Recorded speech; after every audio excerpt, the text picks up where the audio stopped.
ba? Ha? Ano sinabi ko sa'yo? Ang sinabi ko sa'yo, dukutin mo nang hindi ko nararamdaman. Eh, ramdam na ramdam ko yung kamay mo eh. Mahuhuli tayo ng mga ibang tao niyan. Baka ba yan? Di po ba masamang magnakaw? May luko-luko ka pala eh. Masamang magnakaw kung mahuhuli tayo dahil tayo ang mapaparusahan. Pero kung hindi, kung makukuha natin, hindi problema yun, hindi masama yun. Ngayon, gawin mo ulit at sundin mo yung itinuro ko. Ha? Galingan mo para malaman ko kung pwede ka na isalang. Hindi ko po talaga kaya, Itay. Ayoko pong gayahin ang trabaho niyo. Hoy! Hoy! Makinig ka sa akin. Ha? Huwag matigas ang ulo mo, Lupin, ha? Susunod ka sa akin kung ayaw mong masaktan. Ha? Ayoko po, Itay. Natatakot po ako. Matatakot na andito ko, matatakot ka?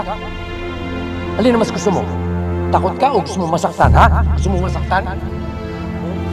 Magmamatigas ka pa ng ulo, ha? Ha? Ano? Ha? Ha? Ano? Ano? Susunod ka na? Problema sa'yo eh. Kailangan magalit pa ako bago ko sumunod. Ha? Makinig ka sa akin, ha? Makinig ka. Basta't sundin mo lahat ng inuutos ko at magiging magaling ka magnanakaw. Ngayon, gawin mo ulit, dukutin mo yung wallet na hindi ko nararamdaman.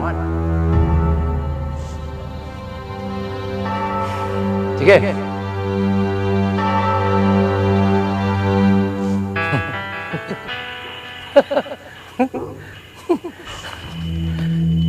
Halika na ako. Nakita mo na. Kita mo. Magaling ang pagkakagawa mo. Tatandaan mo yun, ha? Sa tuwing gagawin mo yun, sa tuwing dudukot ka ng wallet, ganun-ganun lagi. Ha? Ilagay mo sa utak mo, ha? Magiging magaling kang magnanakaw. Magiging katulad kita. At pagka pinagsama natin ang galing natin dalawa, yayaman tayo, anak. Maniwala ka sa akin. Yayaman tayo pagka nagtulong tayong dalawa. Tama na, tama na. Tama na, ha? Ha? Mahal naman kita, anak, eh. Basta't susunod ka sa akin. Mahal naman kita, eh, ha? Tatandaan mo, ha? Ganun lagi yung pagdukot, ganun kabilis.